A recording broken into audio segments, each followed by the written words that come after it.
অপরাধের গতি না বদলালেও রাজধানীতে বদলাচ্ছে অপরাধ সংঘটিত হওয়ার চিত্র।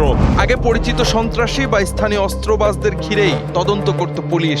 এখন টার্গেট কিলিংয়ে ব্যবহার করা হচ্ছে ঢাকার বাইরের ভাড়াটে শুটার। ফলে পুলিশের পরিচিত তালিকা, সোর্স নেটওয়ার্ক ও নজরদারি এড়িয়ে অপরাধীরা হামলা চালিয়ে দ্রুতই ছাড়ছে এলাকা। এতে অপরাধ ঠেকানো যেমন কঠিন হচ্ছে, তেমনি হামলাকারীদের শনাক্ত করতেও বেগ পেতে হচ্ছে তদন্তকারীদের। ফলে অপরাধ নিয়ন্ত্রণে হিমশিম খাচ্ছে আইন শৃঙ্খলা রক্ষাকারী বাহিনী। দৈনিক কালবেলার এক অনুসন্ধানী প্রতিবেদনে উঠে এসেছে এই তথ্য।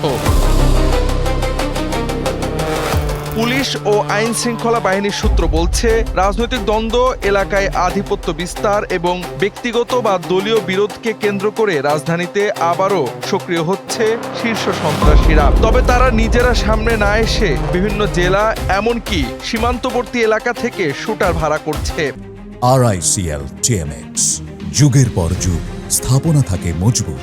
এসব শুটার আগে থেকে টার্গেটের ওপর রেকি চালিয়ে সুযোগ বুঝে হামলা করে দ্রুতই চলে যাচ্ছে ঢাকার বাইরে। তাদের নাম পুলিশের তালিকায় না থাকায় জটিল হয়ে উঠছে তদন্ত কার্যক্রম।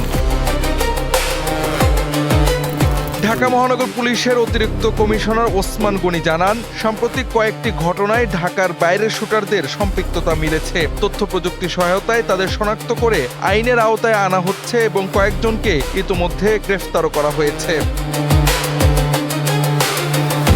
সাম্প্রতিক কয়েকটি আলোচনার ঘটনাও দিচ্ছে এই প্রবণতার ইঙ্গিত। গত 24 জুলাই মিরপুর 13 এলাকায় যুবদল নেতা হাফিজুল ইসলাম বাবুকে লক্ষ্য করে হামলায় লক্ষ্যভ্রষ্ট গুলিতে নিহত হন ইউসুফ আলী পারভেজ। তদন্তে জানা যায়, বাবুকে হত্যার জন্য ঝিনাইদহ থেকে 4 ভাড়াটে শুটার আনা হয়েছিল। তাদের একজন চঞ্চল মোল্লাকে ঘটনাস্থলে আটক করা হলে ওই হত্যাকাণ্ডে মোট 7 জনকে গ্রেফতার করা সম্ভব হয়। অন্যদিকে গত 28 এপ্রিল নিউ মার্কেটের শীর্ষ সন্ত্রাসী কিটন হত্যা ঘটনায় একজন গ্রেফতার হলেও সরাসরি গুলি চালানো শুটাররা এখনো ধরা ছোঁয়ার বাইরে। তদন্ত সংশ্লিষ্ট কর্মকর্তারা ধারণা করছেন তারাও ঢাকার বাইরের শুটার।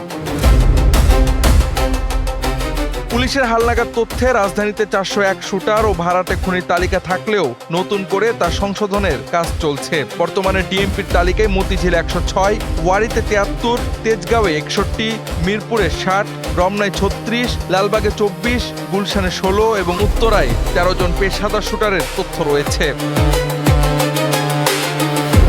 এ বিষয়ে ঢাকা বিশ্ববিদ্যালয়ের শিক্ষক এবং অপরাধ বিশেষজ্ঞ ডক্টর তৌহিদুল হক বলছেন, শুধু ঢাকার নয়, সারা দেশের অপরাধীদের সমন্বিত ডাটাবেজ ও আন্তঃজেলা তথ্য আদান প্রদান জোরদার না করলে অপরাধীদের এই নতুন কৌশলের বিরুদ্ধে কার্যকরভাবে লড়াই করা কঠিন হবে। জাওয়াদ আহমদ, NPB।